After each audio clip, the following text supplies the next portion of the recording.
दोस्तों नमस्कार, मैं ज्ञानू गुप्ता पान।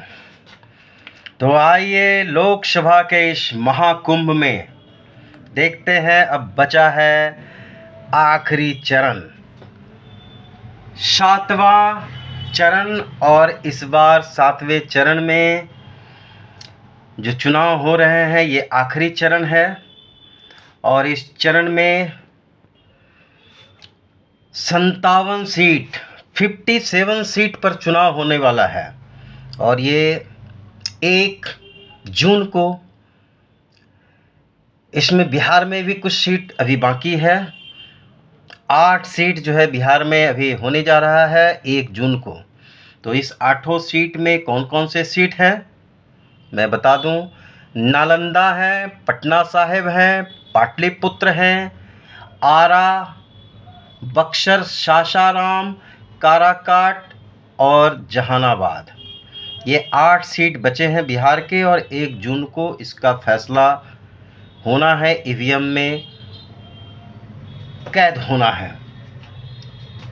राजनीतिक दलों में एकदम से आईपीएल मैच तो समाप्त हो गया, लेकिन अब एक महा आईपीएल अभी बचा हुआ है और इसका आनंद लीजिए।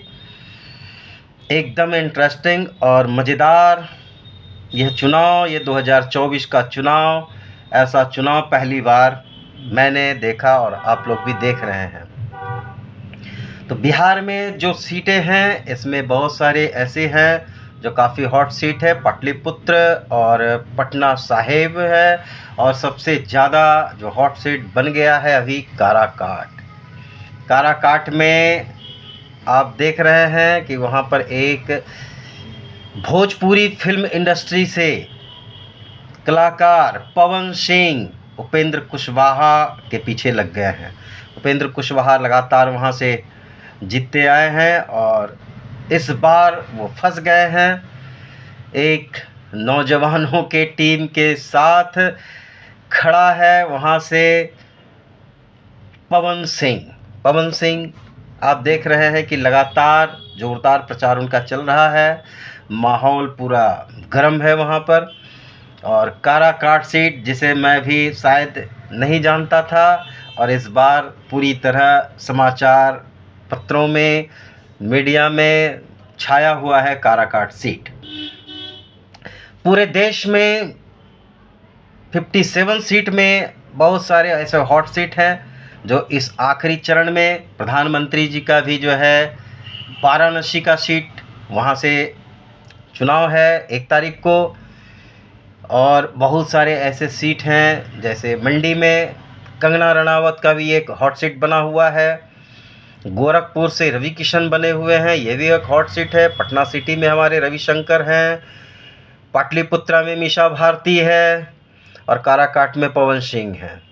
तो इन सब हॉट सीट पर 1 जून को जो चुनाव होने वाला है, अब इसमें देखना है कि प्रधानमंत्री जो पिछली बार 5.5 लाख वोट से जीते थे, इस बार कितने से जीतते हैं। जबकि चुनाव में मतदाता भी बढ़े हैं और इस बार इनकी साख पर लगी हुई है कि इस बार वो कितने वोट से जीतते हैं। अब 2-3 सीट ऐसे हैं जहां पर जीत तो रहे हैं, पर ये देखना है कि पहले जितने वोट से जीते थे इस बार 2024 में 19 के बनिस्पत उनको अधिक वोट मिलता है या नहीं। जबकि वोटर मतदाता की संख्या बढ़ी है। 5 साल के बाद हर लोकसभा में 50 से 60 हज़ार मतदाता हर बार बढ़ते हैं। तो इस बार देखना है कि मोदी जी को कितना वोट आता है। अगर जीतते तो हैं, जीतने का तो तय लग रहा है, निश्चित है, लेकिन कितना ज़्यादा से जीतते हैं, पहले से कम से जीतते हैं या ज़्यादा से जीतते हैं। अगर कम से जीतते हैं तो ये उनकी फेल्योर है। और वोट लगातार बने रहते हैं उतना ही तो भी ठीक है। और होना तो चाहिए यह कि पहले 5.5 से जीते थे, तो इस बार कम से कम 6 लाख के अंतर से जीतें। और इस बार का चुनाव बड़ा इस रोमांचक चुनाव के बीच कुछ खबरें निकल कर आती है और इस खबरों से बहुत सारे नए माहौल तैयार होते हैं। जबकि चुनाव का दौर है, आचार संहिता लगा हुआ है, नियम कानून में उलटफेर नहीं हो सकता है, फिर भी ऐसे कई तरह के नियम कानून को ताक पर रखकर बहुत सारे फैसले सरकार के द्वारा लिए गए, जिसमें बहुत सारा चर्चित, जैसे संसद भवन में पहले सीआरपीएफ के हाथों में यह सुरक्षा का होता था, अभी 2-3 दिन पहले इस सुरक्षा को सीआरपीएफ के हाथों में दे दिया गया। जबकि पहले सीआरपीएफ के 1400 जवान होते थे इसकी सुरक्षा में, इस बार सीआईएसएफ के जवान को 3317 के करीब सीआईएसएफ के जवान वहां तैनात होंगे। क्यों बदलाव किया गया पता नहीं, इस विषय को मैं बहुत ज़्यादा जानता नहीं हूँ, लेकिन फिर भी चुनाव के बीच किया गया। अभी चुनाव हुआ नहीं है, अभी आचार संहिता लगा हुआ है। जैसा कि बहुत चर्चित विषय आया, जनरल को चुनाव के बीच में ही उनका जो है टाइम बढ़ाया गया, वो रिटायर हो रहे थे 30 तारीख को, 30 जून को रिटायर हो रहे थे और 30 मई को रिटायर हो रहे थे। उनका जो है 1 महीने का एक्सटेंशन किया गया। क्यों किया गया ये पता नहीं। अब मनोज पांडे जो हमारे देश के जनरल हैं, थल सेना अध्यक्ष, थल सेना जनरल हैं, उनको चुनाव के बीच में ही 1 महीने का एक्सटेंशन किया गया है। तो ये सब एक न्यूज़ बहुत ही हॉट न्यूज़ है। क्यों किया गया, किस पर्पज़ से किया गया, किस अंदेशे से किया गया, ये तो हमारे प्रधानमंत्री ही जाने, उनके सुरक्षा सलाहकार ही जाने। जबकि आइंदा ऐसा होता नहीं है। जब कोई युद्ध की परिस्थिति होती है तभी बीच में, युद्ध के बीच में इंदिरा गांधी ने 1971 में भारत पाक युद्ध के समय मानेकशॉ जनरल जिन्होंने युद्ध का निर्णय लिया, उस समय की परिस्थिति क्या रही होगी। युद्ध का समय था, मानेकशॉ जनरल का कार्यकाल को बढ़ाया गया था क्योंकि वो युद्ध चल रहा था। उस समय बदलाव का नहीं था, जो पुराने लोग थे उनको जिम्मेदारी बढ़ाई गई थी। तो इस तरह की घटना होती है, लेकिन चुनाव के बीच में यदि ऐसी घटना हो रही है तो उनके पीछे कोई न कोई मकसद अवश्य होगा, वो बाद में पता चलेगा। तो आप 7वें चरण का 57 सीट का चुनाव का लोकसभा 2024 का आनंद लीजिए और 1 तारीख को फिर देखते हैं क्या होता है। बहुत सारे न्यूज़ बीच में निकल कर आते हैं और बहुत सारे न्यूज़ को बीच में जो बनना चाहिए उसे दबा दिया जाता है। जैसे अभी जनवरी में जो हुआ था, लद्दाख में सोनम वांगचुक ने जो अनशन किया था 21 दिन का लगातार, वो खुले आकाश के नीचे लगभग 30,000 लोगों के साथ -15 से 20 डिग्री की ठंडी में वो लगातार 21 दिन का अनशन किया था। वो उनका मकसद क्या था, अनशन क्यों किया था, उनके साथ 30-35 हज़ार लोग क्यों समर्थन में थे, इस न्यूज़ को क्यों दबा दिया गया। आप लोग भी समझिए, इस न्यूज़ को खोजिए, क्या न्यूज़ था, क्यों था।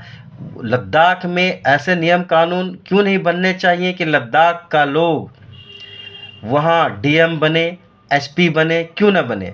लद्दाख में बाहर के डीएम आएंगे, बाहर के एसपी आएंगे और वो शासन करेंगे। क्या लद्दाख के लोग अपने लिए डीएम नहीं बना सकते हैं? क्या वहाँ यूपीएससी का चुनाव नहीं, यूपीएससी का एग्ज़ाम नहीं हो सकता है?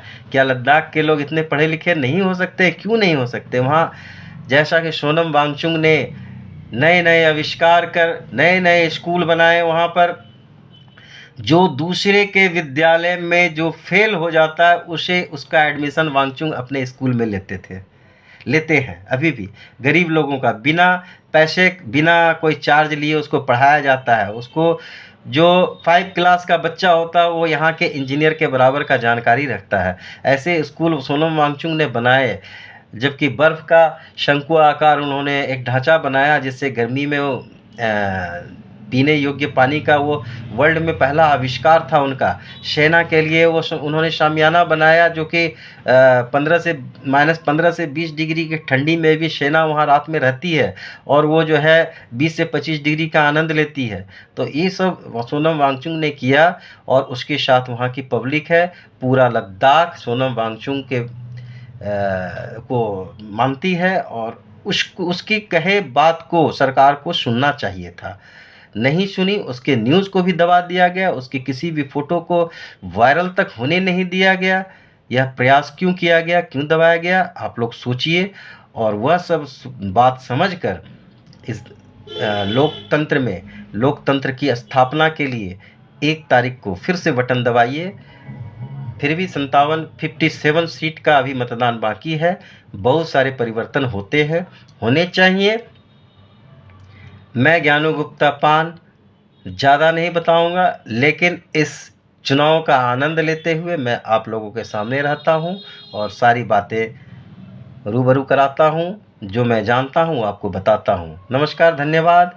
तो फिर से इस चुनाव का आनंद लें, रोमांचक चुनाव लगातार चल रहा है। धन्यवाद।